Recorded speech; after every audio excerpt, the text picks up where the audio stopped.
Tinfoil hat. Oh, what the fuck are you guys even talking about? Global controls will have to be imposed, and a world governing body will be created to enforce them. Welcome to Tinfoil Hat. We go deep, homeboy.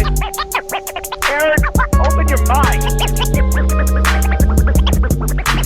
Drink from the fountain of knowledge. There's lizard people everywhere. That's some interdimensional shit. Wake up, Aaron. This is only the beginning. Dude, you just blew my mind. Are you ready to get your mind blown? Good morning, Swarm, and welcome to Tinfoil Hat. You know I am. You know I'm here to do. I'm here too. Joining me as always, Xavier Guerrero, and on the ones and twos, Jay Nice, Juicy Johnny, Johnny Woodard. How are you guys? Good. We're in it to win it here real quick before we get into the show. Go to SamTripoli.com, go to events. A lot of great shows. Pottstown, you never, ever let me down. Loved it. Great show. Great crowd. Love Dropping Hammer of the Gods. Love Soul Joel. He's the best. Skankfest, winner. Chicken dinner. And again, you can check out Morris Plains. Just added Thousand Oaks. Grab your tickets now, only $20. Woo! What are we talking about? Austin, new dates going up, SamTripoli.com. We're in it. Stay to the end to hear more about the website and everything that you can get off it. We're in it. Very excited to have this gentleman on. He has a movie coming out called Ancient Angels. Please welcome to the show, JT. How are you, JT? I'm doing great. Thank you for the opportunity, Sam. We are very excited to have you on. I love your videos. You get a lot of traction on Instagram, and I'm starting to think that maybe I'm not Shadow Man. Maybe I just suck, okay? Because there's guys doing what I do, and they get a ton of traffic, and which I'm super happy for. Maybe I just got to mix it up and not drop a million F-bombs. But anyways, JT, for those who may not be familiar with you, can you tell us a little bit about yourself and where our listeners can find you? Well, yeah, you can find me over at Instagram and TikTok. I go by JT Follows JC, and I've got a podcast on YouTube called Decoding Babylon. Same thing. Look for JT Follows JC. But yeah, basically, and either you could say I'm a conspiracy theorist or I'm a truther. And first of all, I'm a Christian. So like my faith has kind of led me into the belief that obviously there's going to be a one world order run by the Antichrist at some point. And when you start going down that rabbit hole, you find out it's true. And then you find out it's all connected. And then you end up becoming considered a crazy person. Yeah. And that's a nice place to be too. Cause, I'm a crazy person. I get called a crazy person. People who love me think I'm crazy. Johnny's giving me looks. No. Yeah. I mean, all my friends who are famous all think I'm a whack job. And then when they see me, they're like, I love what you do. Okay. And I respect it and I get it. And I'm okay with that. I really am. I'm really okay with where I am. I'm very happy in my life. Less crazy by the day. I'll say that. Every day that passes, you seem less crazy. I've noticed some of your friends kind of coming back. Yes. 100%. They do. They start to come. They start to see it. They start to get it. And it's okay. I get it, man. Because, when everybody's zigging, somebody zags. And everyone stares at it, go, look at that stupid zagger. I can't stand zaggers. And then the next thing you know, everybody's zagging. And then I'll be zigging again, so that's just how it kind of goes. And, I am getting into the faith and all that stuff. I just started reading the Bible. I did it last night. Praise God. That's awesome. It's interesting. Again, to each their own, everybody's on their own journey. But I have a lot of stuff I want to talk to you about. And so, but before we do, why don't we get into your movie coming out, Ancient Angels? Tell us a little bit about it. Well, actually, it's out right now. And if you do, like I said, if you look for me on social media, it's at ancientangelsmovie.com. But if you follow me on social media, you can look at my link in my bio. But basically, I think it's like you find out, and it's interesting. You actually brought up, I was listening to some of your podcasts earlier today, and I think it was you specifically who mentioned the Bible's really interesting, but church is so boring. I specifically say that in this movie where once you kind of discover Genesis chapter 6, the days of Noah, the things led up to the flood, you find out there's some crazy stuff in the Bible, and you're like, and somebody who grew up in the church, you're like, how did I ever miss this stuff? Yes. And then when you also find out, this is not this little kind of side little journey in the Bible. This is actually a foundational knowledge to have to make the rest of the Bible make sense. That angels sin with women, created a race of giants, like hybrids, and because of that, God judged the whole earth. And then later they did it again, and there was giants in the Promised Land, and the Israelites had to go kill these giants. And then you find out this story is all around the whole world. And I think that this is like, so you have movies or shows like Ancient Aliens saying, no, they weren't really gods. They were space aliens from outer space. And you're like, well, why do you believe that? Oh, because these people were too primitive to realize what aliens were. It's like, but if these people met them and if these people were closer to them than you were, why wouldn't you just assume they were telling you the truth? Like, why wouldn't they have a better context than we do? I totally agree with you on that. And it's crazy because, again, we talked about this, either it was on Broken Sim or an episode earlier, about how, like, I've been just kind of looking, I really enjoy finding common themes in religion. And fallen angels or spirituality, fallen angels is that. And so one thing we find is that there are multiple stories of fallen angels, trapped entities, whether it's Vedic, Hinduism, or Christianity. They're all in there. They all have this story. And I think sometimes we get really trapped on timelines here, and that the people who look at the timelines use the timeline to discredit certain things. And for me, I don't get into that. I'm not really into timelines because we don't know where the time began. We can have an understanding of, we can kind of read stuff and kind of go, okay, this is kind of when I think it says. But in reality, we don't know. Like, there's people who tell me that the 7 days in which God created Earth wasn't days, but it was actually, each one's 1,000 years. So, I mean, like, those are different things that I'm just not going to focus on that one thing. So when Bill Maher does his religiosity, in which he's a pussy ass, and he doesn't go, he goes off on everybody but Jews, and I'm like, your whole movie should just be thrown out at this point, because it just means you're a bitch and you just have no balls. Okay, so throw that all out. If you're gonna make fun of everybody, make fun of everybody. Don't just cover your ass, Mister. I'm an atheist, but I'm really scared to criticize one group. I'm not saying criticize anybody, but don't go after everybody, then leave one out conveniently because you have a paycheck tied to it, right? So, but the point is, his whole thing is that, there's all these different religions who tell the same story. Well, yeah, maybe they're all telling the same story. Do you understand what I'm saying? It's not multiple stories. It's all the same story, just told in the local dialect or in the way that's told. Do you understand what I'm saying? Some shit gets lost. No, but it's not even that shit gets lost. What he's trying to say is that everyone's ripping each other off. But what if they're not ripping each other? What if they're just telling the same story? No, and that's what I'm saying. I'm with you. Even if it is the same story in different language, a little bit has to be different because words are different. Like, I can't tell you the same thing. Can't tell you the same thing in different language. I just can't tell you the same thing in Spanish and English. It's just too different. Eskimos have 40 different words for snow. Because there's 40 different words for snow doesn't mean that snow didn't exist. Do you understand what I'm saying? No, I mean, you see, if you get a study Bible, you can see, just among, the established translations, there are disagreements even now about what certain words mean, important words. I mean, on our last episode, we just talked about the JDS and this fight over polygamy and how people inserted stuff here and there. The second ever guy. That's kind of crazy. That's tough. That is crazy. I mean, your religion but is the in whole point trouble.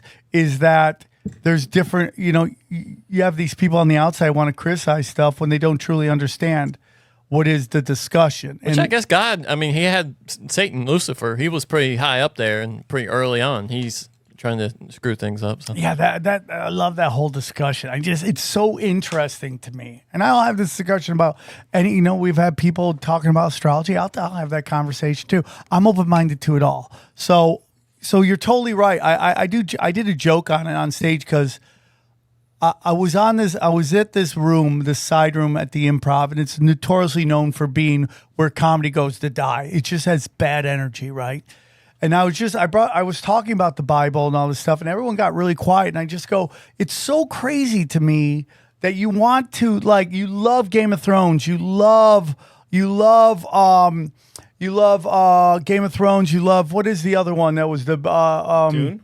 No, what was the one with the hobbits? Lord of the Rings. Lord of the Rings. You love all that stuff, but you got this crazy great story, and you totally reject it because you've been told to totally reject it. I just find it interesting. So yeah, I mean, I'm with you on that they've taken out the fun. The mysticism, let's just say, where all these amazing things happen before the flood, that I find just super interesting. Yeah. Well, I think what I started to learn was that they use myth like it's like a story that's not true. And that's not what like the Greeks thought about myths. Like mythologies were like oral traditions, they were religious stories, and they were meant to tell you something, but it was based on some true thing. And so I think that when you think about it, my belief is that a lot of the crazy structures in the world were created before the flood. Obviously, there's flood mythologies all around the world. And again, myth doesn't mean it's not true. It just means it's like an oral tradition. And if you think about it, if there was a worldwide cataclysm, such as a flood that destroyed the whole earth, what would be left? Like blocks that were too big to be moved. There wouldn't be any paper records left. You know, there might be some cuneiform tablets or anything like that, but I think those were even after the flood. So what you really have is you have Noah and his sons, and I guess their wives, I guess. And it's like, so these stories kind of went out throughout the world. And then you even think of like the Tower of Babel, where, you know, like Genesis 10, it talks about that God separated the nations, and then he changed their languages. And so they all have this very similar story, but it's told in a slightly different way. And also you can think about like a game of telephone where it's like, how close is it to what actually happened? Yes. Yeah. We're not saying these are facts. We're saying this came from a true place. And I do think some of the craziest stuff that you see like in movies like The Chronicles of Narnia, Lord of the Rings, Game of Thrones, I think these kind of stories would not resonate so much if they were just completely made up. I think that they did come from a true place. Well, my whole theory is that the dinosaurs are the story that they tell us to cover up for the Nephilim. That's why I think they tell us dinosaurs. So it's a story. And then when you go, oh man, let's go look at the dinosaur bones. Those aren't real dinosaur bones.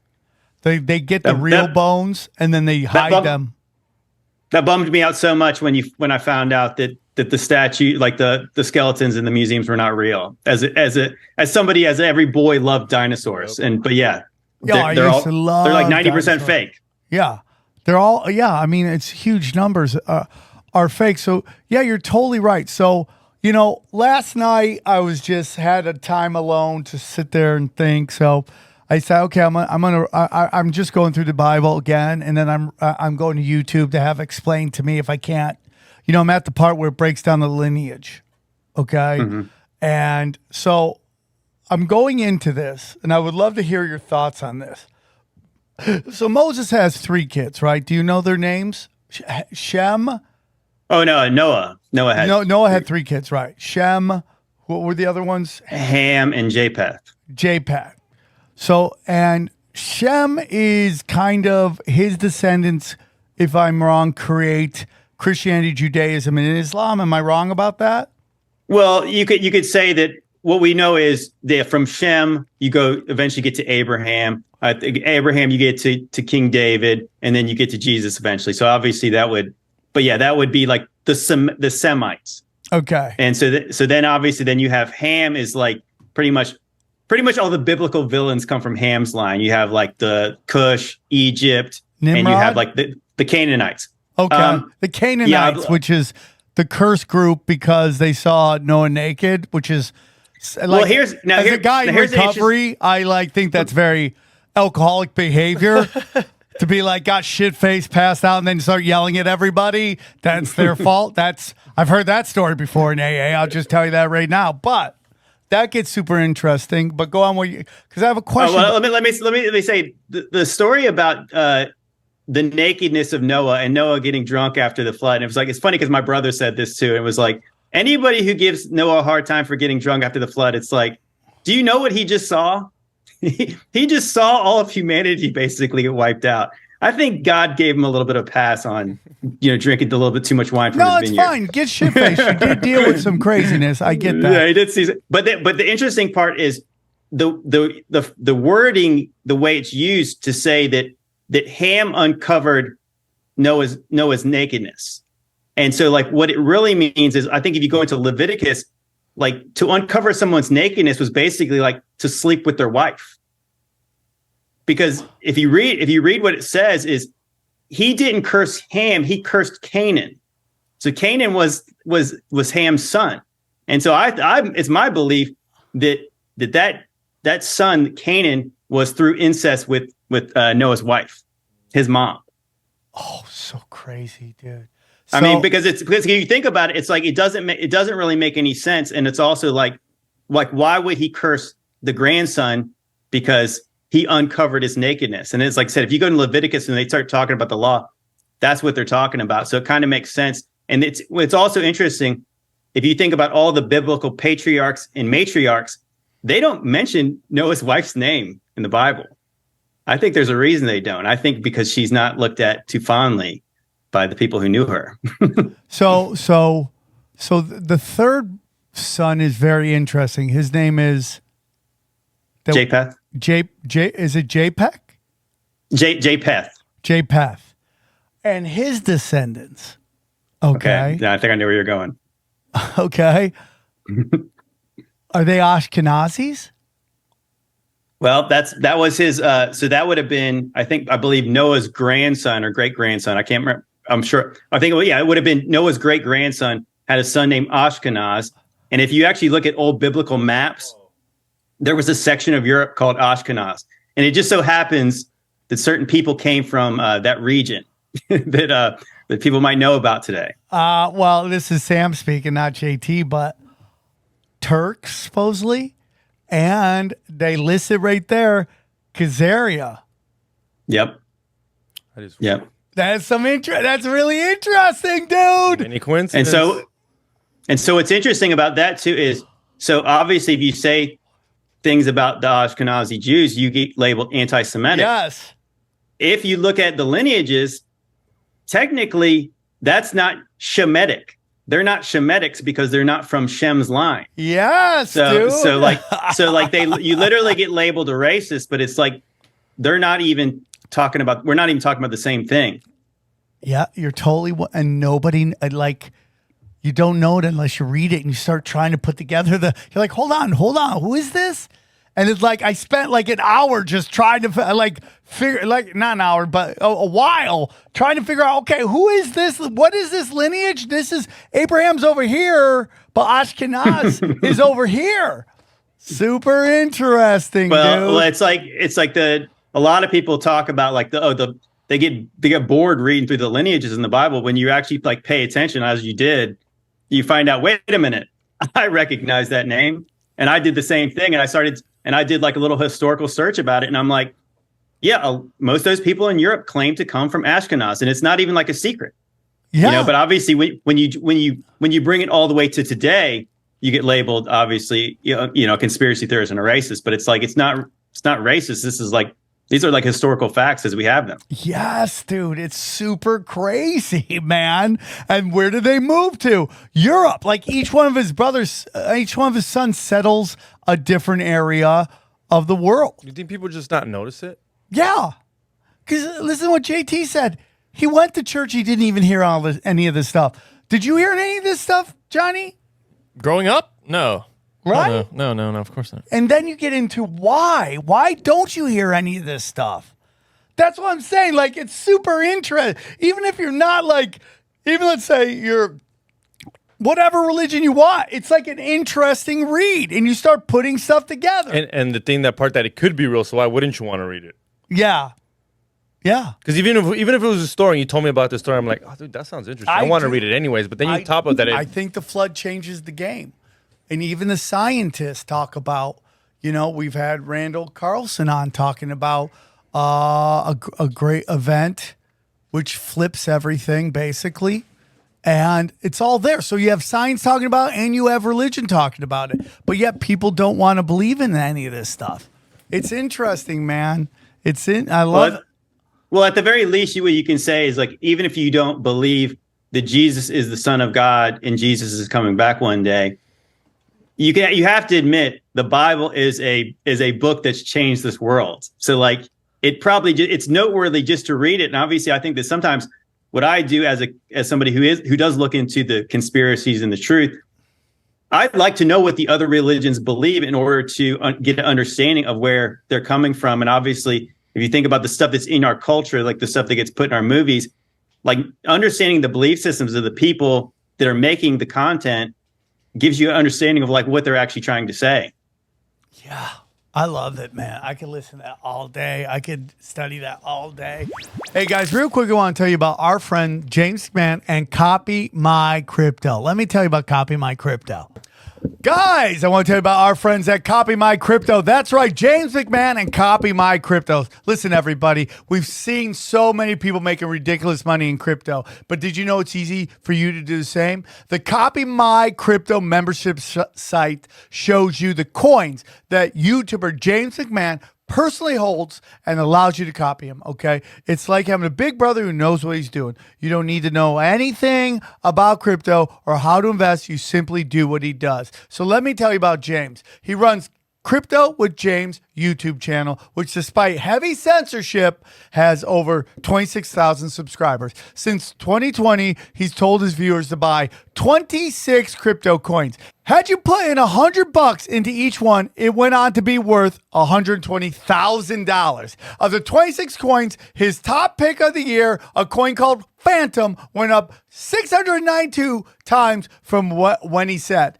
That one call retired a number of people, including guys in their 20s and 30s. Remember, this is all public knowledge. You can go to YouTube and verify for yourself. So if you'd like to join the 2,800 members who copy James, then stop what you're doing right now and head over to copymycrypto.com/TFH. That's copymycrypto.com/TFH. That's TFH. You'll not only find proof of everything I've said, but my listeners gain full access for just $1. Once again, that's copymycrypto.com/TFH. The recession is here, guys. You can suffer like everyone else or choose to thrive. James is a real deal. Go visit his site now.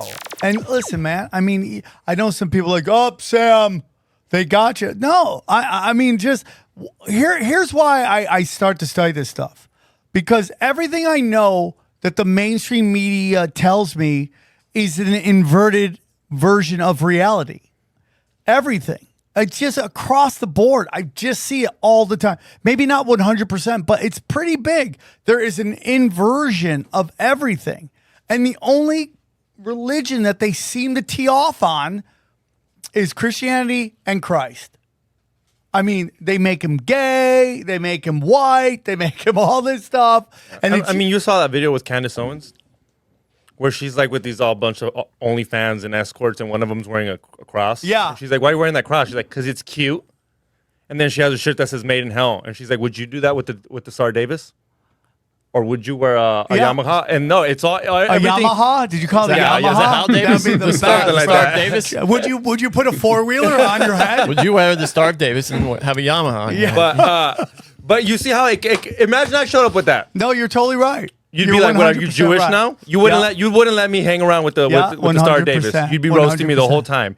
But yet I have this, and you were like, "When's the last time you went to church?" Now that you can wear this and no one asks you nothing. But even the cross is like. Even the cross is an interesting thing. Well, you know? Why do you say that? Like, I've heard people say, like, do you think Jesus would want this? You heard Bill Hicks say that. That's who you heard. I said someone. Yeah, I don't know who it was. I was like, I've heard this before. Yeah, I don't know who it was. Someone says, like, this is Bill Hicks. It's interesting. What does it represent?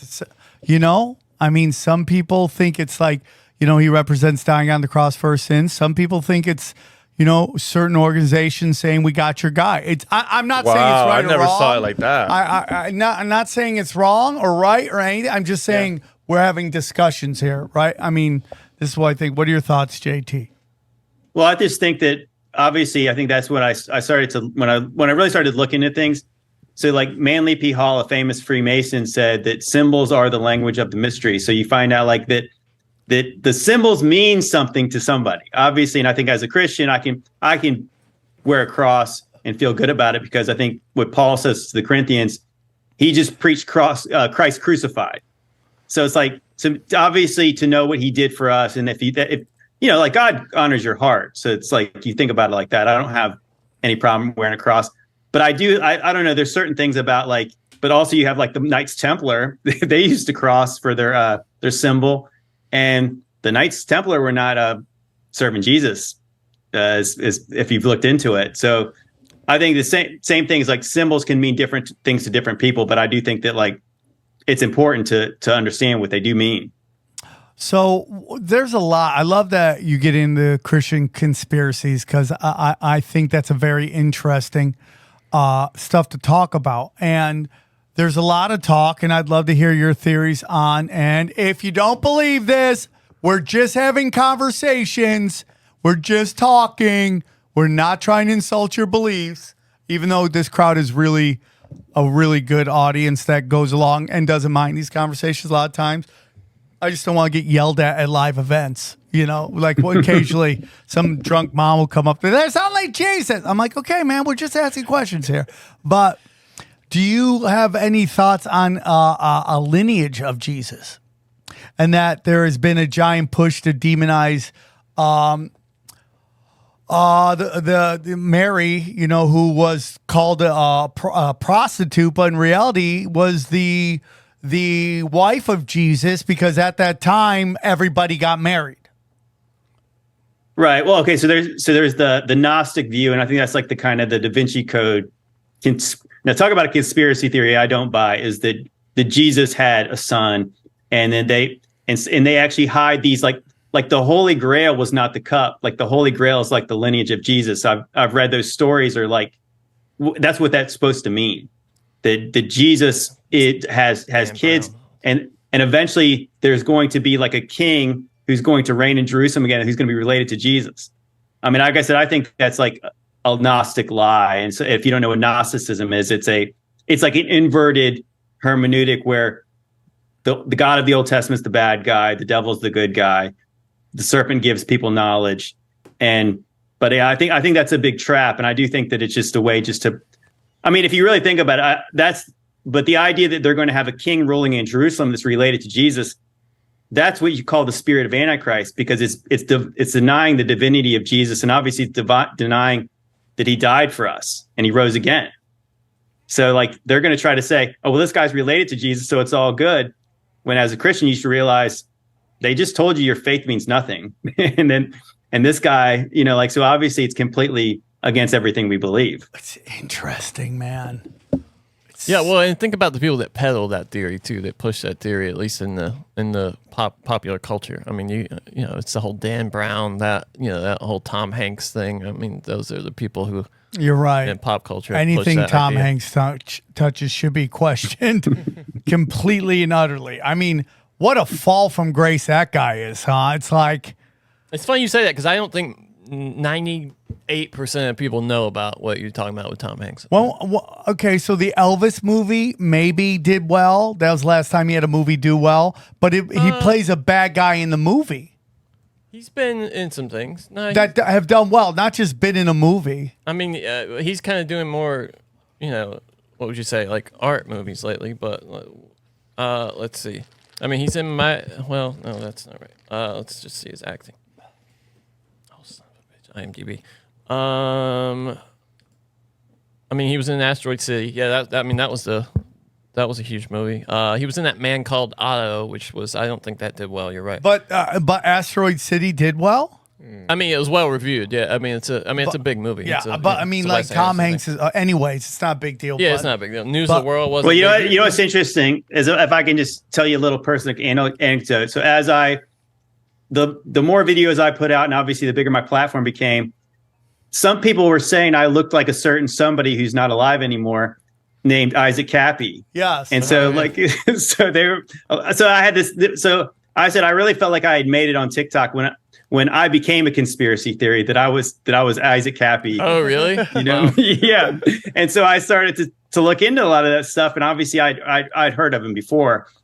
I'm not him, guys. Sorry. Right. But that's fine. But it is interesting. Like sometime around after, like you're a much better version of that. Blink if you're Isaac Happy. Just blink for us. Oh, damn. Well, I can't not blink. But that's what they. But yeah, so this guy ends up dead, and then before he does, obviously he goes scorched earth on these people. Like who is it? Is it Seth? Seth Green. His name. Yeah, Seth Green, and Tom Hanks. And I think that obviously there was enough smoke, and obviously more than smoke with Tom Hanks, that I think probably a lot of people, he went from like everybody's favorite actor, he seemed like such a nice guy, to realizing now he kind of is really shady, and perhaps that's why people don't want to see him in movies anymore. Yeah, I agree. And I mean, maybe it's not every single person, but there is a big, I mean, it got to the point where he disabled comments on his Instagram. That's the sign that they're the idea that you think he's handling his own Instagram is what the part where we. But it doesn't matter. It doesn't matter who's handling it. He does upload video pictures. We all know they're weird ass pictures of gloves. Dude, of one glove. No. You all watch a crazy movie. Go watch Mouthy Buddha when he breaks down Tom Hanks' Instagram. That to me it's a wrap. I mean, that movie he did in January made, let's see, 113 million against a $50 million budget. A Man Called Otto, and he was the star of that. Pretty good. That is a lot better than I thought. I mean, that's kind of crazy because that movie does not look interesting at all. At all, yeah. I mean, right. all. And that was in America or around the world? Yeah, that's the total. It did so 64 in the U.S. Maybe, 48. but Johnny and I have a real debate on this. That do you want to acknowledge the rumors out there? Because Johnny used to work in a newspaper, and he would say, Johnny, what? Well, the number one rule in PR is not to address things, because then you give them, it's the Streisand effect. I mean, by addressing it at all, you bring attention to it. Isn't that like that's how CK handled it, right? Louis CK, he didn't talk about it for a while. He let it marinate. Louis CK's problem is they didn't pay them. That's the only reason that went where it went. If he would have paid them, everyone would have moved on. But think about it, if Tom Hanks, because there are no mainstream headlines about any of this. If Tom Hanks did a press conference one day and said, "I'm not a pedo," no, you're totally right on that. It's everywhere. Then you're suddenly. totally right. It's in Google, but it was everywhere anyways. But no, it's not. It's never been in the mainstream ever, not once ever.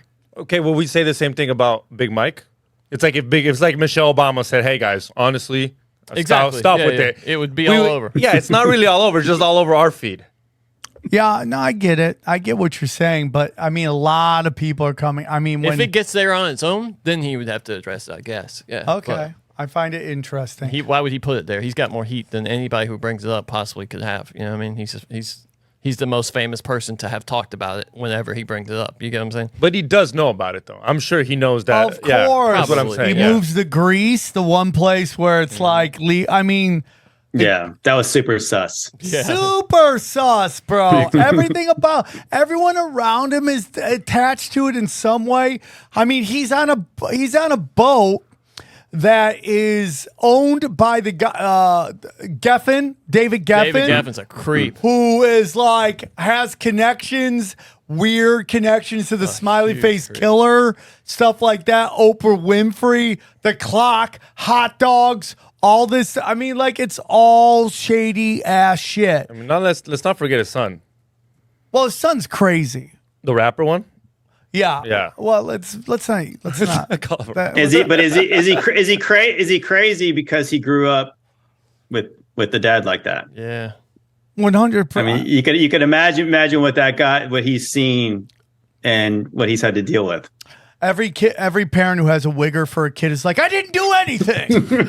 I loved him.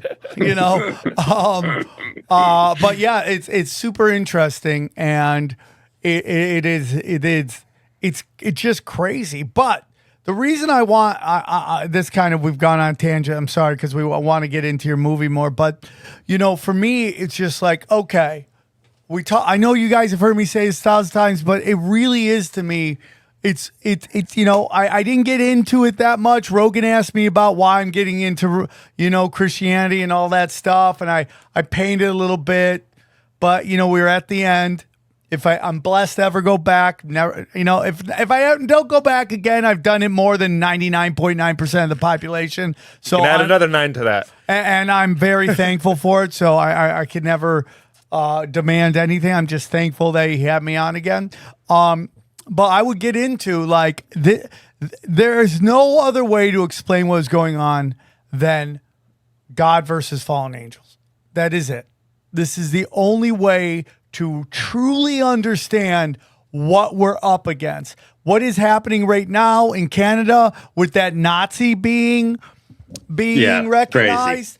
You have Maria Abramovich or whatever her name is. Yeah. She's now the spokesman for the Ukraine. And what do you have? And this goes back to Shem versus the other Moses' kid, Noah's kid, Ashkenaz. Noah. Okay. Yes. Goes back to Khazaria, dude. This is all that dark art shit, man. That dark art stuff. And fallen angel, and like, why do you recognize a Nazi after you just demonized Nazis to the point that you froze people's bank accounts for them trying to exercise personal freedom to push back against mandatory lockdowns? Why do you do that? Because now nobody knows if they're coming or going, and their anxiety's high. That's what these guys are all about. That's the whole part of this darkness, weaponized Marxism, which is you don't know if you're coming. Don't trust your eyes, don't trust your ears, and don't trust the wisdom of your experiences. That's what they want. Yeah, for sure. I mean, I think I think from the biblical standpoint, it's like that. I think that's why, like a lot of us who are Christians, we can see all these things and we don't look for like the QAnon to save us. Like there's these white hats someplace. We kind of look, I think, honestly about like if the Bible says there's going to be a one world government, one world religion ruled by one man, you obviously see, if you're paying attention to the news, you see this is happening. And they're not shy about telling us. It's funny though, when you start talking about a new world order, it's labeled conspiracy theory, but like every president, I think maybe except for Trump, I don't know, maybe Trump too, talked about a new world order in my lifetime. And as you start to see these things, manifest themselves with like the, World Economic Forum talking about these things, you realize like this is not, like I said, like Solomon said, there's nothing new under the sun. It's almost like they've been trying ever since the Tower of Babel, they've been trying to rebuild that tower. And I think that's what this ends up being. And it's like, it's the world's biggest conspiracy. It is the conspiracy. Before I started even reading the Bible, what have I said on here? That these big cities are free range reservations. That we think we have freedom, but in reality, they're bombarding us with temptation, drugs, alcohol. They're doing Lilith. They're empowering the female. They're kneecapping the male. They're taking away all the work for the men, giving all the work to the women. All this stuff is what they did to the indigenous on their reservations and what they did to the black community in those neighborhoods. 100%. Oh, you can't have a father. We're going to give you a check, but you can't have a father there is no logical reason for that. If you're really trying to help people, why wouldn't you go, yeah, man, you'll still get the check? We'd love to have it if a dad lived here. That'd be great. No, you don't want dads there because you're trying to break up the nuclear family. This is the dark arts in motion. So when I'm reading this Bible, right, it starts talking, and that is Genesis 11. They start talking about that they came up with new technology, which was brick and mortar, and they built cities, and then they built the Tower of Babylon. Look at every big city. How high are the buildings going up? It's like, and I've said this before, we're not meant to live in these giant cities. We love the action, we love the energy, but dude, there's a lot of darkness in these giants. As live as they are, everyone's depressed. A lot of sadness, a lot of crime. Yep. It's like somewhere where it is a shit show. Go to Skid Row. Yeah. It's crazy, dude. All right. So, I mean, the Tower of Babel, Nimrod, some people think Nimrod was the Antichrist. What are your thoughts on that? Actually, it's interesting. I've kind of, when I started to reread my Bible, I picked up some of those things, and I believe that that Nimrod, it doesn't specifically say in the Bible that he was a Nephilim, but I believe he was. And I believe like God's like, you know, like basically after the Tower of Babel, you have this pantheon of, well, you have like this kind of unholy trinity where all these pagan religions have a divine sky father, they have a sun god, like the son of the sky god, and they have a divine female.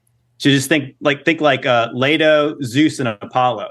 And so I think that like in Revelation 9:11, it talks about Apollyon being the king of the bottomless pit. And in I think it's in Isaiah 14 talks about that the king of Babylon is taunted and he's eventually put down to the pit. Now that's where people get the idea of Lucifer. Well, you think about Lucifer being a god of light. Well, think about Apollo. I believe that, yeah, Nimrod was the first Antichrist. He was the sun god, worshipped as a sun god, like, or Osiris in other religions, or Horus, Tammuz, you know, like he's got many different names.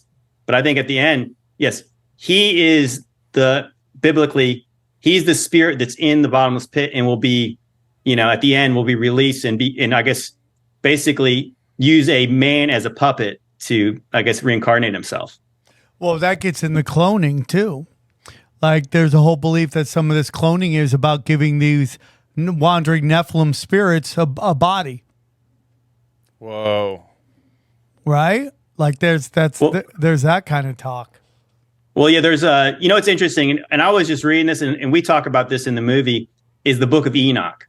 So there's 3 Enochs. There's first Enoch. And I think that's where most people get the idea of like the Watchers, you know, sinning with women, eventually sinning with animals as well, creating a race of giants that basically causes the flood. Well, it also talks about the deceased giants became evil spirits on the earth. So basically, because they had a divine kind of like nature or spirit, but they had mortal flesh bodies. So there was like really no place for them. So they roamed the earth or they're put in the pit. And so, yeah, so like that's why there's demons now. So that's basically deceased giants. Well, I have wondered, and I know a lot of people have wondered this, is it possible that they could build like through mad science or witchcraft, build some kind of a flesh suit? And is that where you get like the alien phenomena, like the gray aliens? Is that why they kind of look like these androgynous looking weird things with giant eyes? And I think it's possible. I do think it's possible as well. I think like we're seeing clones happen. We're seeing because what do we talk about? Possession. Who are these people? Who's possessing people? Like, you know, like you look at people doing crystal meth. He seems so tweaked out. They look possessed. I think there's something to that, and that these hauntings, and I'm starting to think my house is haunted. It's a long story. We'll get into it later, but I think it's super interesting, man. Hey guys, real quick, I want to tell you about our friends at Mood, okay? When it comes to cannabis, you want a product that strikes just the right mood. Mood ships you affordable, 100% federally legal Delta 8 and Delta 9 THC products with specialty strains that can make you feel mellowed out, productive, creative, even euphoric and social. Pick a mood you like and try it for yourself. For a limited time, Mood is giving our listeners free Delta 9 gummies and 20% off your first order. Just visit HelloMood.com. Use the promo code TINFOIL. What do you think about Mood? Dude, I get the moon rocks. I get the edibles. I bring it to the studio. People, where'd you get this from? And it's from Mood. Boom. What else you want? Boom. Choose the mood that's right for you. Order your THC products from Mood today. And for 20% off your first order and free gummies, go to HelloMood.com. Use the code TINFOIL. That's HelloMood.com. Promo code TINFOIL for 20% off your order and free gummies. Yeah. So let's get into your movie a little bit. What do you want to talk? Tell us a little bit more about the movie and what people can expect from it when they see it. Well, basically, I was a guy probably like a lot of people who watched Ancient Aliens. So Ancient Aliens, I never as somebody who grew up in the church, I didn't really believe in aliens, but I never really considered how they built pyramids. I never thought it was that difficult, I guess, because I never really looked into it until you saw the size and scale of the places, how many pyramids there are, how many pyramids around the world there are. And then it was I sort of love the stuff that like when Rogan had guys on like Graham Hancock and John Anthony West and Randall Carlson and some of these guys just completely just destroying the mainstream narrative of they use these garbage copper tools and they were dragging massive blocks through sand, and it's incomprehensible. I mean, as somebody like I have a construction background, my family owns this like a small commercial construction company, and them just acting like, oh well, they just got a lot of people to do it. Like, oh, it's that easy. Yeah. You just get anybody. Just get slaves to do it. Right. And so like to me that sounds so naive, or it just sounds silly. And so that's what I know you liked the video I did recently where it was an excerpt where I was saying what they want you to tell you is that man has been on like this 45-degree angle, improving, evolving upward. And then you're like, okay, well, explain the pyramids then. So even by their own timetable, what they're like 4,500 years ago, or more than that, maybe like 6,000 years ago, they say they were built. Was it 2,500 BC? They said they built the Great Pyramid. So about 4,500 years ago. Well, what were they building before that? So this is like the first evidence of man building anything. I think they said the Great Pyramid was the tallest structure in the world until like the Eiffel Tower. Do you know that? That's crazy. It's crazy. I think they may say there might have been a church in England, but it was because of the spire on the top was like the steeple. But like the point is like, what happened after that? Like, how did they build that from like, basically I said, they crawled out of the slime, they became like a rat, then they became a monkey, then they were like just looking around for food. And then they just said, hey, let's just build some pyramids. And then they not only built them there, but they built them all around the world. Perfectly too. Perfectly. And like I said, it's and you really think about it, it's like, yeah, when they talk about the dimensions of the pyramids, like just consider like that they're completely level and aligned with like true north and all the angles are right. And then you realize all the blocks are not the same size. Like, do you know how long that would take? Obviously, if they could make bricks like completely level and straight, it would be easier. So like I said, to act like as a guy in construction, it's like, oh, well, I could just go get more guys. I'll just go get them off the street and they'll just build this. It makes no sense. So I think that's like when, as a Christian, the alien question did intrigue me. Like I didn't really think aliens, but then I said, when I started to actually research this stuff myself, after I learned about Genesis 6 in the book of Enoch, which it mentions specifically that the Watchers gave men technology. They taught them about like metalworking and stone cutting and everything. So it's like, wait a minute, that sounds like more, that sounds closer to what these people talk about when I think it's, there's a pyramid in Mexico called Cholula. And Cholula is this great gigantic pyramid that's basically under the ground. And what the Aztecs told the Spanish when they came over, the conquistadors, they told them that the giants built this place. And then eventually the sky god sent rain and flooded them out and killed them. And I'm like, and then so even guys like Graham Hancock sit back and say, well, maybe they were giants in stature and knowledge. And you're just like, or maybe they were just giants. And that's why the blocks are so big. Science refuses to acknowledge spirituality. Just refuses because it's meant to be God. Science is meant to be the God. That's what they want. They do not want to believe in anything else. And that's what I think. No, go ahead. No, go on. Sorry. Oh, what I was going to say was, and I think you were right when you were talking about dinosaur bones. Okay, so like they find a giant bone. I found out like the guy who found the first dinosaur bone was a guy named Robert Plot, and this was like I believe this was in the late 1500s. Well, he didn't think it was a dinosaur bone. He first thought it was an elephant bone, and then he decided, nah, it's a little small. I think it's the femur bone of a giant human, a humanoid. And so later and so he was at Oxford University. So a couple hundred years later, the guy who originally you gave him credit for discovering the first dinosaur, he decided, no, this is actually a dinosaur bone. And so like what's likely to me is, so if they started talking about giant humans, obviously it busts the evolutionary paradigm wide open. Like they have no answer for a giant. And so they have to, so if you start asking questions about giants, then you have to start looking at all these ancient mythologies and give them you'd have to to think about it. And then you'd have to look at the Bible and say, wait a minute, the Bible talks about this. And they also talks about, well, where did the giants come from? Well, they came from fallen angels.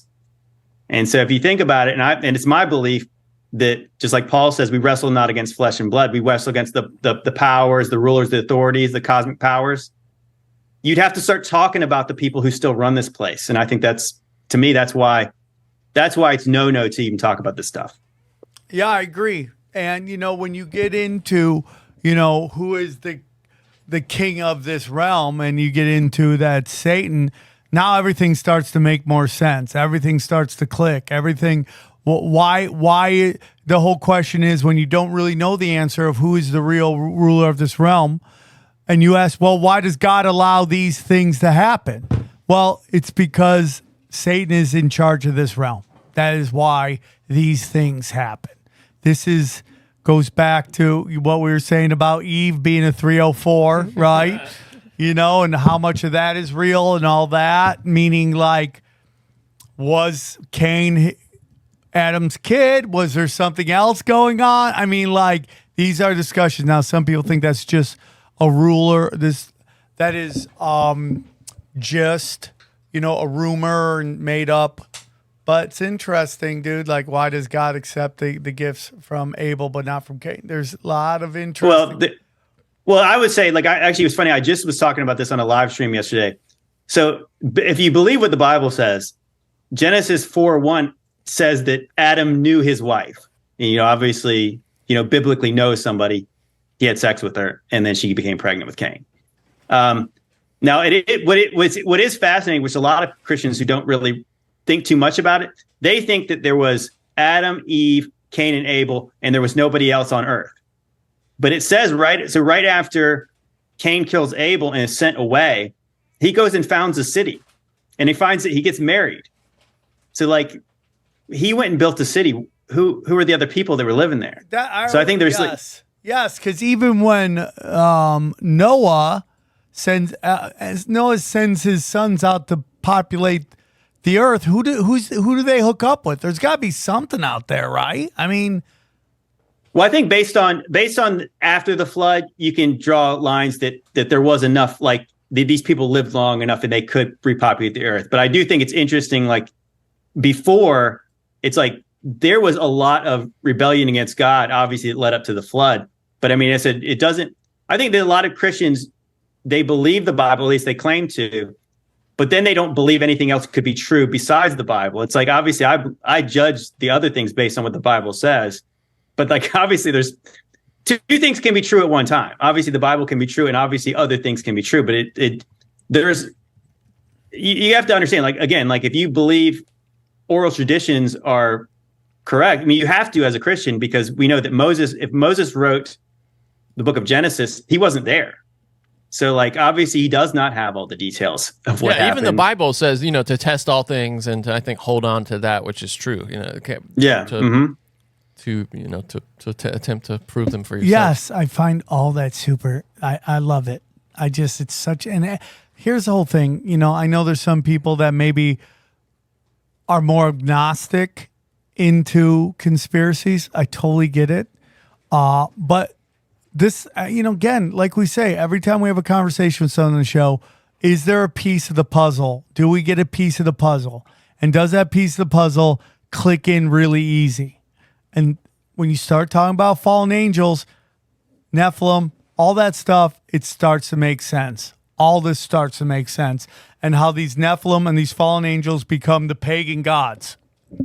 That these alternative theories, and it's like, there's one God, there's nobody above God, and that's it just all clicks for me. It just all. What's actually interesting as well is, like, even typically in these pagan religions too, these other gods, even like Zeus, Zeus and Jupiter was, like, obviously the main god in the pantheon, but he's still not the creator. Like, so it's almost like that God has allowed these false gods, these fallen angels, to lie to people, but not only, but so far, because they don't even claim to be the creator. And I think that's the fascinating thing about, like, that these mythologies. And I think that was when I first read Genesis 6:4 with, like, fresh eyes, and it said, the Nephilim were in those days and also after, when the sons of God came to the daughters of men and they bore them children, Those were the heroes of old, the men of renown. And I was watching a YouTube video, and they were connecting those with the Greek gods, the demigods. And I think it was like, I think to me, it was like something in me always knew that there was something more to those stories than them just being completely made up. Because it makes sense, because it's like, if you go around Washington, D.C., and then you see murals of Greek gods, statues of Greek gods, like, we're not a colony of Greece. Like, why are these things here? We're not, like, we have no connection with ancient Rome. So why does this place look like that? Why are there gods like on the rotunda in Washington, D.C., the Capitol building? And it's like, to me, it really is. It's almost like, like that whole line in, was it The Usual Suspects? The greatest trick the devil ever pulled was convincing the world he didn't exist. And then and then you have like statues of Neptune down where I live. You have all these false gods all over the place. Yeah. Yeah, I totally agree on that. It just all starts to click. Now, they come down here, they create a realm of consequences, right? That's why they're trapped here. They're meant to make a realm of consequences. This is Sam speaking. Can't speak for JT, and he may agree, he may not agree. It is what it is. But, manipulation of energy and all that stuff. I've done it in my life. I felt it, manifestation, all that stuff, speaking stuff into existence, egregores, all that stuff. That stuff is real to me. I can't dismiss it. But when when it fits all together for me, God, Jesus, I think that when, this is Sam speaking again, when you have these Roman pagans trying to get all the pagans and the Christians into one group, they start kind of blending stories with God, Son of God, all that stuff.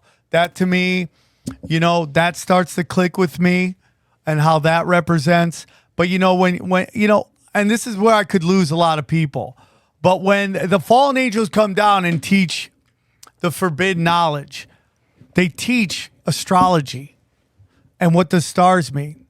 So when people like to dismiss astrology, I go, well, this was part of the things that were taught by the fallen. Not saying there's right, but there's a lot to that, my humble opinion, what the stars mean and all that stuff. And, obviously one of the worst things that they taught them, the angels taught, well, ma'am, wasn't necessarily war, but it was makeup. Can we all agree on that? Yeah. Makeup is evil. We see these witches who look homeless, and then through makeup, you're like, okay, now you're 10. Now that's voodoo. What are your thoughts on any of that? Well, it's interesting. Yeah. So in the book of Enoch, it talks about certain angels teaching men astrology.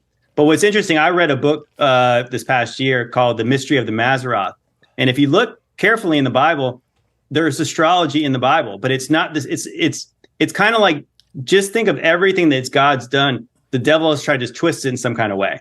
If you think about either the angels are stars or they're represented by stars. Well, if you think about the constellation, they're fixed. And then you have like all the planets who are, as the ancients called them, wandering stars. Well, if you think about it, like, it sort of makes sense if God fixed those stars up in the firmament, up in the sky, up in the heavens, like that they actually tell his story. And this guy, Tim Warner, wrote a book about that. And he was basically showing, yes, that's what it means. Because even in the beginning of Genesis, it says that God put these lights in the firmament for signs and seasons.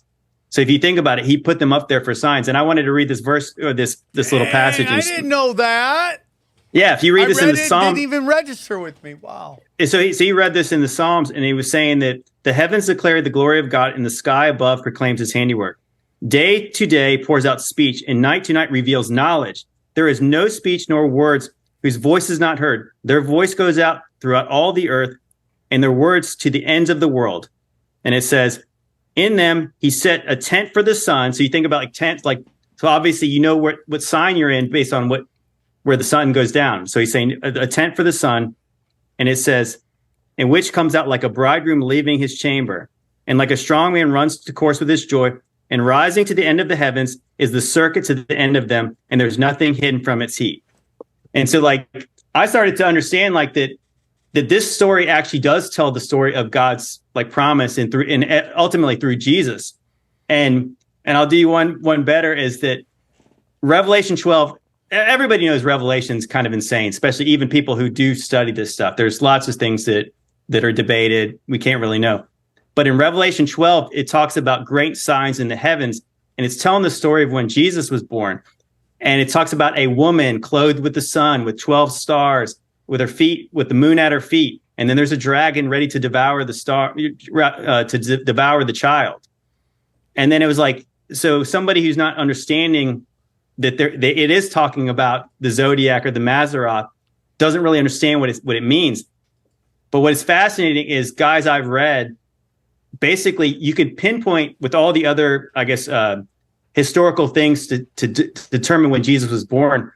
They could literally determine when all these signs would have been in the sky, up in the constellations. They could determine that within an 82-minute window, this happened on September 11th, 3 BC. So like Jesus' real birthday is not December 25th. It's actually September 11th. Ooh, that's bro. weird. And what do? They co-opt that stuff, dog. They co-opt it. It's exactly what Kanye West said they did with the Black Panther, right?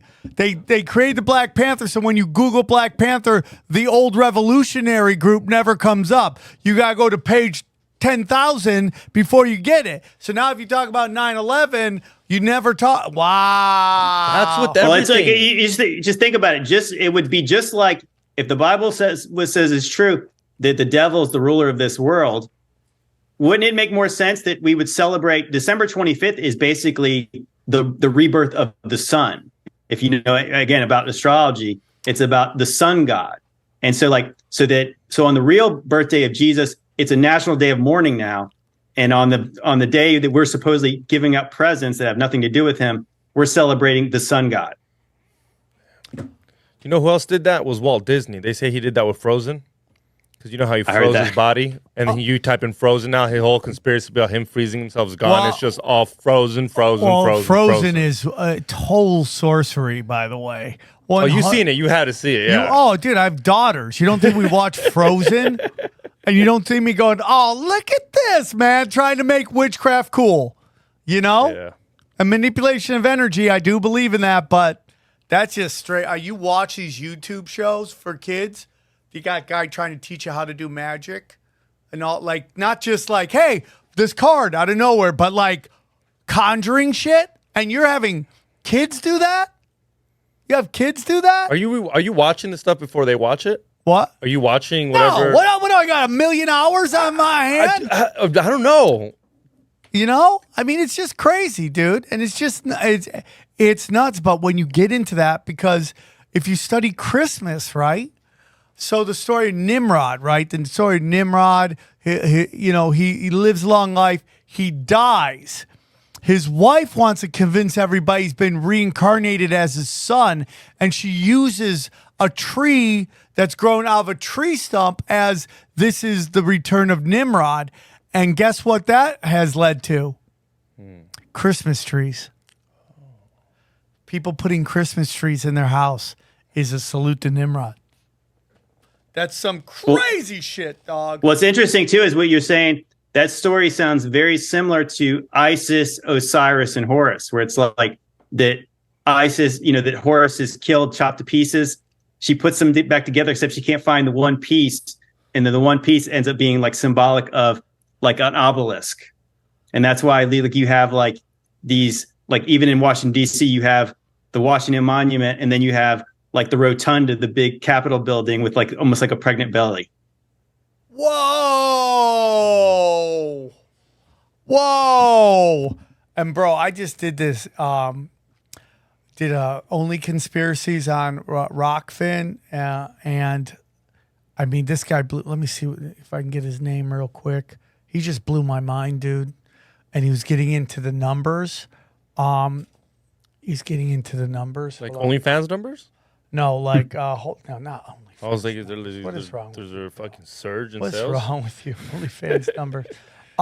It is, hold on, right here. Oh, it was with Robert W. Sullivan IV. He's a Freemason, but he was getting into these numbers 77, number 42, these numbers are all riddled through 9/11. You see those numbers come up over 93, all Thelema numbers. The 42 is connected to this dark entity called the Dark Mother. Super creepy. I'm not going to say the other one, but when you see, he said that when you see the trans, so Aleister Crowley said when you see the trans thing begin, when you see men becoming women, and when you see those who worship the earth on fire, which is global warming, right? Climate change, then you will know the new Horus god is here. And it's everywhere. And like number 77, so which is super interesting. Then it also has to do with the Wizard of Oz and how the guy who created the movie or wrote the book Wizard of Oz hated the indigenous and he wished them, so they put a kill curse on him. So you go and you could see like all these giant national tragedies all have this weird connection to the Wizard of Oz, and that Kobe Bryant, the number 42 is and 77 are all over him, right? What's his number? What did he play? First one's 8. And then what's the second one? 24. Which is inverted 42, right? And do you know what the last Halloween outfit that him and his family wore? The Wizard of Oz. Super. Giant don't like that one. No, I'm just like, that's crazy. That is so creepy, right? And this, again, gets in to these fallen angels. It all clicks with me 100%. So the question is, because we've had friends on our shows, we debated on the last show. We've had friends on talking aliens, talking UFOs. What are your thoughts on that stuff? Well, I think that to me, that's kind of one of the reasons, like kind of one of the impetus behind the movie was that, like, the church has no answers for these things, even though they should. And so, like, that's what I was saying. Like, so they removed the first Enoch from the Bible, which I think I could prove that should be in there. So you don't talk about now. These why? things. Why do you think they removed it? Is that like the more mystic side? And why did they remove it? Well, you know, it's interesting. I get people who basically tell me I need to repent from talking about that book, and it's like, because I do think it's like it's a strange thing when you, like, certain mystical or supernatural things in the Bible. Obviously, you have to believe them or you're not a Christian. But it's socially acceptable to believe those things. And so, like, I don't know why exactly. I mean, obviously, to me, it's like the conspiracy is like that Paul says that the devil can appear as an angel of light. And so it should be no wonder that he could disguise himself as a minister of righteousness. So it's like, so people creep in the church, just like even like the, you know, basically like the Roman Catholic Church, you know, has co-opted parts of the, you know, the true faith, changed it, put paganism in there, and kind of hidden some of the stuff. But yeah, like, to me, it is trying to, like, once you start to understand like those things about like Enoch in the days of Noah, well, Jesus said it would be like the days of Noah when he came back. So, like, just like that, is it possible they were trying to hide what the days of Noah were like because people were going to be unawares? So then you have people like Aleister Crowley saying, right now we call them angels and demons. One day we're going to call them something else. Well, I think that day's now. So, like, if you think about it, like, if they're trying with the ancient aliens narrative, they're trying to reinsert aliens into our past. Well, they didn't call them aliens. You know, like, that's what I'm saying. It's like, to me, talk about patronizing is them trying to say, well, they had no idea about what they were. And it's like, well, if they were closer and they actually had perhaps interacted with them, or wouldn't they have a better idea of who they were? And again, if they're more advanced than us, they're superior to us. They had technology we didn't understand. To, you know, you call it an alien, call it a god. But I said, even me as a Christian, I would say, you know, technically aliens are, you know, angels are aliens because they're extraterrestrial. It says in the book of Job that they shouted for joy when God laid the foundations of the earth. So they're not from here. So either way, they're not from here. They show up, they got technology, they help man along. And so now, if you think about it, like, if the devil wanted to deceive people, angels show up. They say, we're aliens. And now they could say, hey, you know those books you got? They're completely wrong. You have no explanation for us. Oh, my. So now let's go to Operation High Jump, right? You got Admiral Byrd making his way to Antarctica. He meets up with what? Nazis and aliens. And the aliens have given the aliens make a deal, the quote unquote aliens make a deal with the White House for technology, right? They will help them with technology. In return, they get to do kidnap a couple people out of forests. Like, that's where the missing 111 comes. That totally fits into what you're saying right there. Yeah, there's obviously the stuff at the polls. I mean, yeah, it's interesting. Like the Nazis. It's funny once you learn a little bit more about the Nazis. It's like obviously everybody knows they were into some weird stuff, but it's like I think sometimes people try to separate that where it's almost like this is a little side thing that the Nazis were doing. It's like that's who these people were. That's why they picked the swastika. That's this Hindu symbol. They were looking for the Aryan race. Okay, so everybody thinks the Aryan race was blonde-haired, blue-eyed people. I'm not saying they weren't racist, but the Aryans were actually literal people from like India, like Tibet. Those people were not white. And if you see pictures of them, they're like blue. They look more like the people from Avatar, because what they actually were, they were looking for Nephilim DNA. They were trying to create, basically people related to fallen angels. That's how they were trying to make superhuman humans. Say that one more time. You just blew my mind. One more time. Well, they were, like I said, they were trying to who's they create a master race. The Nazis were. Okay. And so, like, if you think about it, like we do know that they were, like you just think about movies like Raiders of the Lost Ark, and all the Indiana Jones stuff. They're searching for relics. They're searching for things of power, and they were looking all around the world. And so, obviously, they believed these legends. I think they said Heinrich Himmler, when they found all like the, like I think it was the castle he was either doing his stuff at or some other place. He had 13,000 occult books, so they believed all this stuff. And I think the craziest thing is, I think they all believe that stuff. That's why, like, you have like the Clintons and the Bushes are looking for like Nimrod's, or is it Gilgamesh's tomb? Like they believe. I believe, and that's where you get into like the real conspiracy theory stuff. That's why you see the pyramids get flashed up. You see the Eye of Horus. That's the secret society knowledge of the hidden knowledge from before. And I think that, again, they're trying their best to learn it and obviously eventually try to enslave us with it.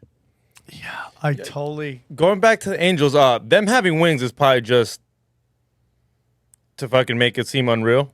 Like if they've we've seen like. Well, we saw those drawings a couple weeks back. I mean, the biblically accurate depictions of angels is the scariest thing I've ever seen in my life. Have you ever seen that? Well, what's interesting is like, so remember as I was talking about the zodiac, like when you think about like when you actually read Ezekiel 1 with the idea that it's actually talking about there's like a dome between God's throne and these angels, and they're basically represented by the cardinal like directions, now north, south, east, and west, and also the cardinal zodiacs. And so like they're all represented there. So I think when they say they have eyes everywhere, there's other translations that basically say that they have lights everywhere, stars everywhere. So I think that those are just representative of like the zodiac. So I think that this is my belief, and I think that obviously we can debate these kind of things, that the angels literally are stars. They can manifest themselves physically on the earth. And when they do, they look like men. They look like, because when an angel shows up in the Bible, they don't know, like they're never described as having wings. They're just described as men, but people seem to always know that they're angels. So they must be something that's a little bit better than everyone else. So like maybe they're taller, maybe they're better looking, maybe they're shiny like the Twilight vampires. I don't know. I mean, it blows my mind, everything you're saying. Like, it really starts to click with me. So I've talked about this on my premium content about how, the guy created, the barrier. I'm paraphrasing. Obviously, I don't have the Bible at all. But it basically separated the waters from the above from below, basically. And there's so many people that, you know, they refuse to believe in the firmament, but they have zero problems with the Van Allen belt. And those seem very similar to me. What are your thoughts on that? Well, you know, this is one of those ones where it's like, as soon as you start going down the rabbit hole, like I said, you find out it's bottomless. And it's like, this is one that I did not want to find out was true. Like that maybe the spinning ball is not real. Because like I said, if you claim to believe the Bible, the very beginning of it talks about God creating the heavens and the earth, and you can think about the way it's described. It's like he creates the heavens and then the earth, and it's all covered with water. And so then he separates the waters from above from the waters below, and you could almost think about like a bubble being out there. And then he told the other water to gather, which exposed dry land. And so, like, if you really think about it, that's what it's describing. Like, we're like kind of living in some kind of a bubble. Oh, wow. And I mean, I think that's what it says. And then you think about it, like later on, it says it multiple times. And I've had debates with Christians who say, no, he's talking, the waters above are clouds. It's like, it's not clouds. It's like the ocean. It's like the ocean around us. It's very weird when Christians especially ones who call themselves devout Christians, are so scared of the firmament and what that means. I've had a couple people on here and they work their way around. It's funny because they still bring it up to them like, nope, not real. I'm like, everything you say after that suspect to me. Because if you're gonna be a devout Christian, it seems like you're picking and choosing. So let's get into the final thing here. You talked about symbolism. Let's get into the Hoover Dam. What's your thoughts on that? Oh yeah, you know what's interesting? I almost wanted to bring it up before when you were talking about like I did a video. Put it this way, I started to do like stuff in like the Freemasonry architecture and just like the kind of Art Deco stuff. And so I immediately started going over to like the angels.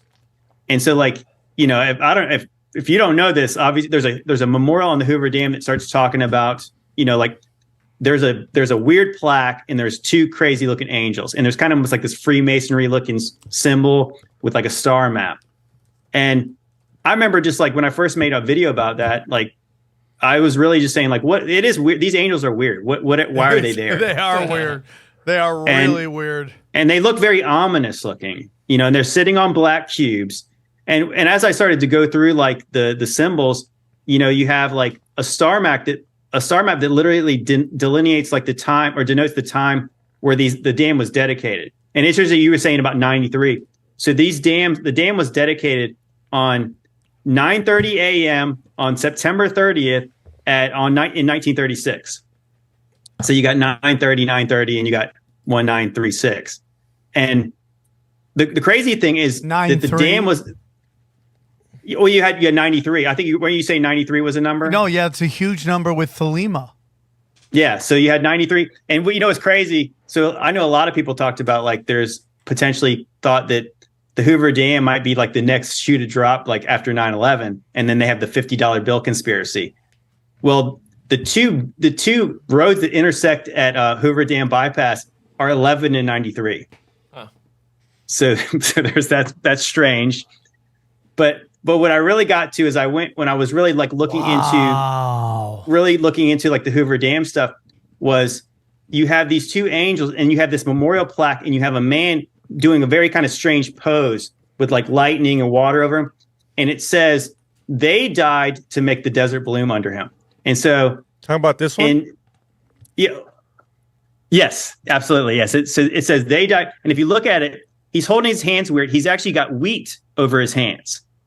Okay. And then there's like a lightning cloud and this guy's halfway submerged in the water. Well, over 100 men lost their lives building the Hoover Dam. So it says they died to make the desert bloom. So when you really think about the way it's written, like I said, as a guy in construction, I've worked on projects where men have died. Nobody would ever say that about somebody who died when we were building a building. They died so we could have this building. They died so the water would be off these guys' heads. No, it'd be like, that's a tragedy separate from building the thing. Yeah. And it's like, and obviously you don't have any sacrifice. It sounds like a sacrifice, like they gave up to here. There's 100 people and now we can bloom out. Yeah. Yeah, absolutely. Yeah. Wow. So that's what I started to think about. And so like you think about, so the angels are sitting on these black cubes. And like, so a lot of people know that the black cube is associated with Saturn because Saturn has this hexagon on top of it. Yeah. Well, the more I looked into it, you have wheat above the man's hands. Well, Saturn was a god of not only of agriculture. So like that was literally one of his symbols. And the very first man who died building the Hoover Dam was named J.G. Tierney. And he died, I think it was December 20th, 1922. And his son died exactly 13 years later on December 20th. And he was the last guy who died. No, what? Patrick Tierney. You can't make that up. Crazy, dude. If you look this up, December 20th is right in the middle of Saturnalia, which in the Roman Empire they literally sacrificed humans. I mean, there's an article. Time. I mean, look at that. Father and son died on the same day, 14 years apart. That's so crazy. That's just you can't. What? They used to say that there were people buried in the cement. First and last deaths. Father and son. And it's and they died, like I said, and they died on Saturnalia, like in the middle of Saturnalia. Oh man! Is that apocryphal that there are people buried in the cement? I know they used to say that. Yeah. Is that? Have you heard anything about that? Is that? I've definitely heard that. I mean, it sounds likely. I mean, I haven't heard of a second project, obviously in America, where over 100 people died. I mean, I know obviously before OSHA there was a lot of people, accidents at construction sites. Used to be very dangerous, right? But that's crazy. Yeah. I mean, over 100 people died. I mean, that's a lot. I mean, to me, it's like that when it's written in that kind of way, and then all the other details, it's like, what could it mean other than a sacrifice? Yeah. I mean, I think think about it, I was looking it up. The Empire State Building, only 5 people died on that massive undertaking. Well, when they build casinos in Vegas, they always budget 3 people to die. Really? Yeah, it's kind of crazy. Yeah. All right, so final thing before we wrap it up. This has been a wonderful conversation. Thoughts on the moon landing? I did a video about that. We didn't go to the moon. We've never been to the moon. I can't even deal with people who think we maybe did. What's your thoughts?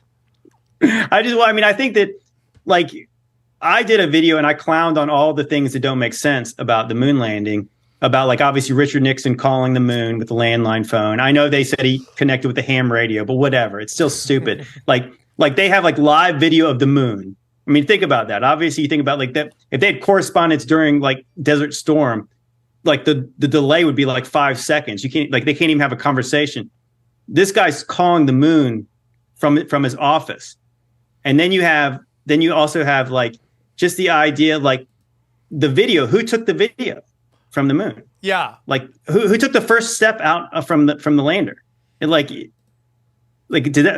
joked did they leave the first guy to actually walk on the moon? Which their claim is that there's a camera mounted on it on the lamb, right? But if you think about it, okay, so what kind of film did they have that they could strap it to the leg and it can endure the harsh conditions of space? Because they said they went in the daytime, right? So it's still black around the moon. I don't know why, but they say the surface of the moon is 250 degrees. Okay, so what kind of film? And again, if they talk about the Van Allen radiation belt, this thing was flying through space, strapped to the leg. Well, I'm glad the camera didn't get damaged. I mean, I guess the main thing is when you realize why you believed was because of the pictures in the video. Yeah. And then you start examining the pictures in the video, and then you think obviously the main question is why can't we go back now?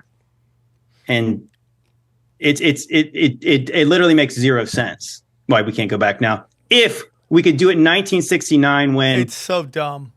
It's so dumb. They're we just don't. That's we can't go back, but we're going to go to Mars though. But we can't go to the moon. And this idea that we're going to go to Mars. They lost all the telemetry, all the data about how it happened. So dumb. The first time. They think you're stupid. I mean, that's ridiculous. My favorite thing, and this is where people go nuts. And by the way, on my computer, there happens to be Twitters here, and one of the things trending right now is Operation Paperclip, which is hilarious. Oh yeah. But so the thing that really is the nail in the coffin that was a giant bullshit is the video of the astronauts leaving the moon.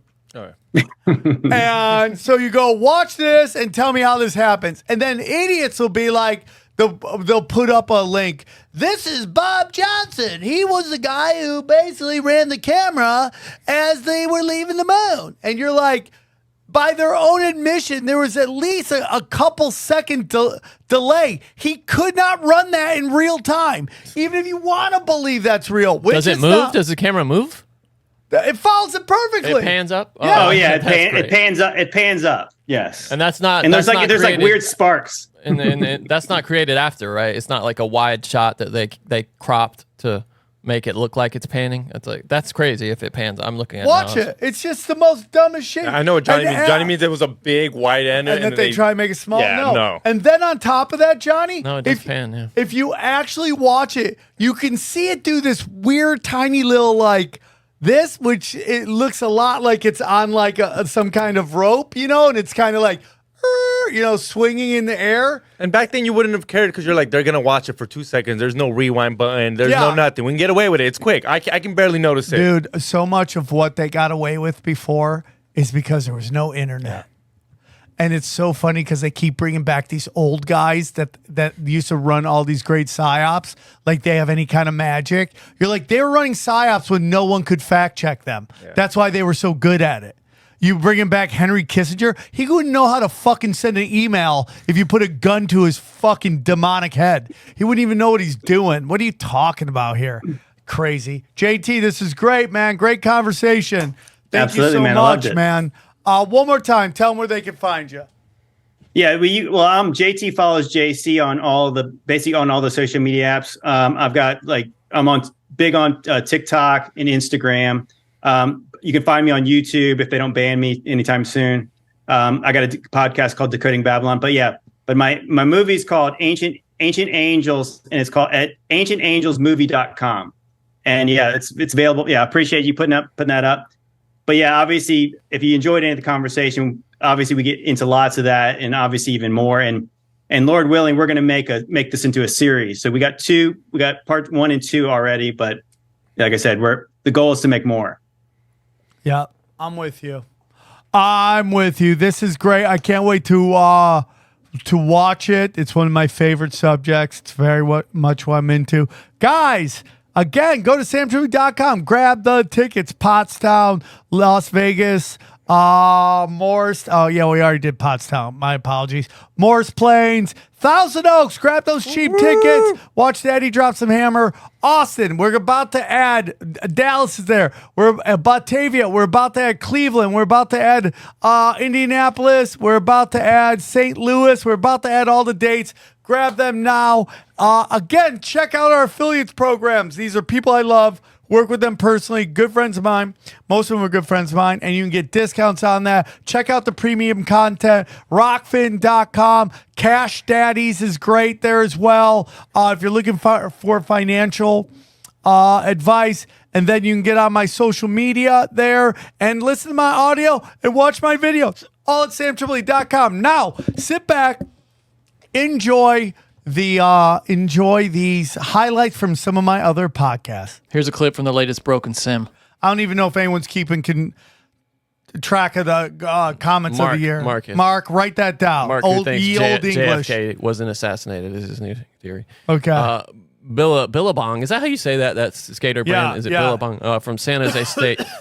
You guys are the best duo. I'm originally from NorCal, but have transplanted to Missouri. Well, that's a weird change.